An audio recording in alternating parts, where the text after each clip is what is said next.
بسم اللہ الرحمن الرحیم۔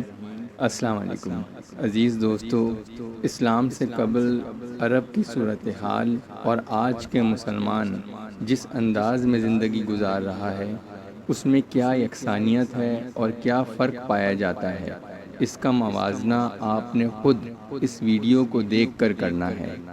ہمارے پیارے نبی حضرت محمد مصطفیٰ صلی اللہ علیہ وآلہ وسلم کی ولادت کے وقت جزیرۃ العرب کا زیادہ تر علاقہ صحراؤں پر مشتمل تھا، جہاں ریت کے بگولے اڑتے رہتے تھے۔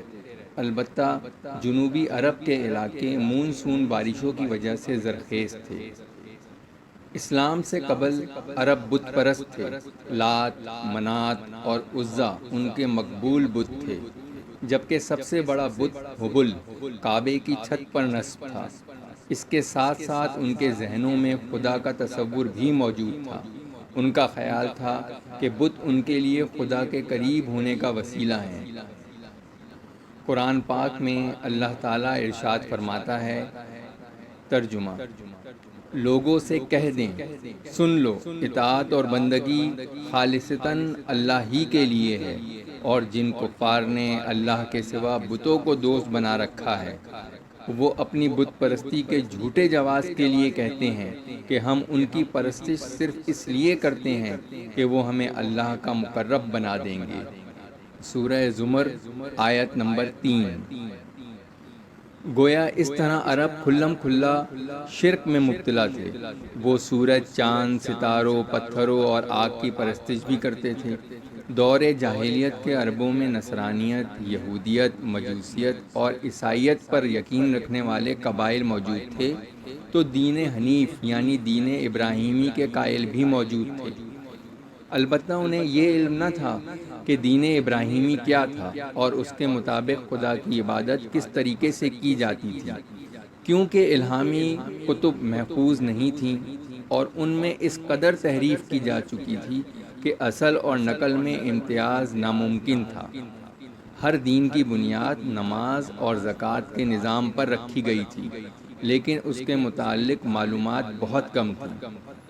ابن اسحاق نے لکھا ہے کہ ورقہ بن نوفل، جو کہ حضرت خدیجہ سلام اللہ علیہ کے چچا زاد بھائی تھے، اور عبداللہ بن حجش، جو کہ حضرت حمزہ کے بھانجے تھے، ایک دفعہ کسی بت کے سالانہ میلے میں شریک تھے۔ ان کے دل میں اچانک خیال آیا کہ یہ کیا بیہودہ پن ہے کہ ہم ایک پتھر کے سامنے سر جھکاتے ہیں جو نہ سنتا ہے نہ دیکھتا ہے، نہ کسی کا نقصان کر سکتا ہے اور نہ ہی کسی کو فائدہ پہنچا سکتا ہے۔ ان سب کا تعلق قریش کے خاندان سے تھا اور وہ دین ابراہیمی کے متلاشی تھے۔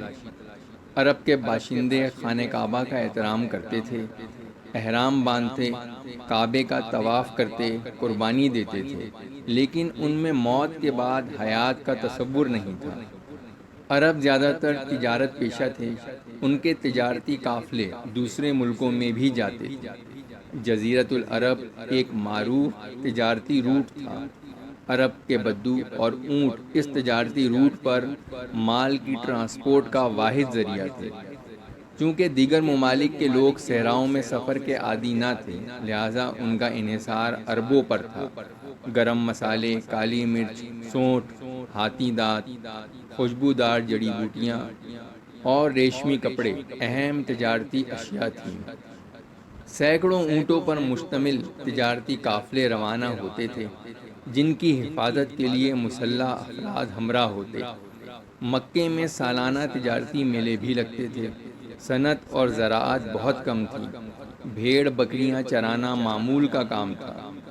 عرب خانہ بدوش طرز زندگی کے عادی تھے، جہاں سبزہ اور پانی ہوتا وہیں ڈیرے ڈال لیتے۔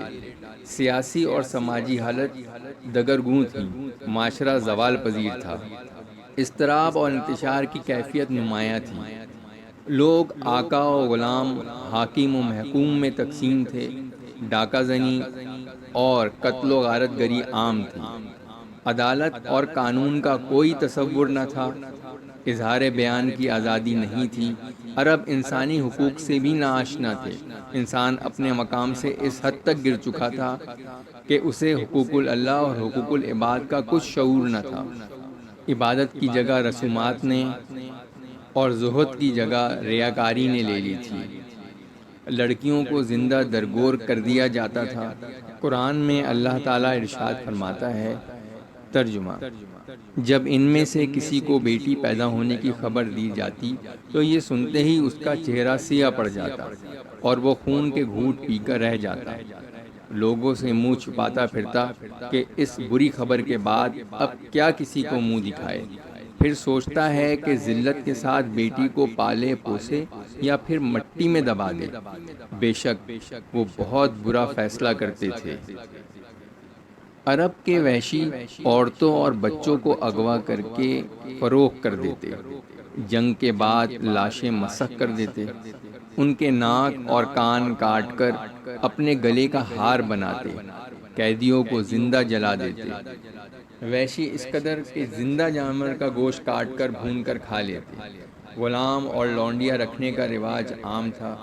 عرب دو سگی بہنوں سے شادی کر لیتے اور بیک وقت کئی بیویاں رکھتے۔ مرحوم باپ کی بیویاں بیٹے کو وراثت میں مل جاتی، جن سے وہ سگی ماں کے علاوہ نکاح کر لیتے۔ عورت آزادی سے اپنی پسند کے مرد کو نکاح کا پیغام بھیج دیتی۔ سود خوری، شراب نوشی اور زناکاری عام تھی۔ مزدور اور کسان سود خوروں کے شکنجے میں پھنسے رہتے تھے۔ عربوں کو اپنی زبان پر بہت ناز تھا، شاعری کا شوق بھی عروج پر تھا۔ امراء القیس عرب کا مشہور و معروف شاعر تھا۔ عرب شاعر اپنے معشوق کی تعریف کھل کر کرتے اور غیر اخلاقی حرکتیں تفصیل سے بیان کرتے۔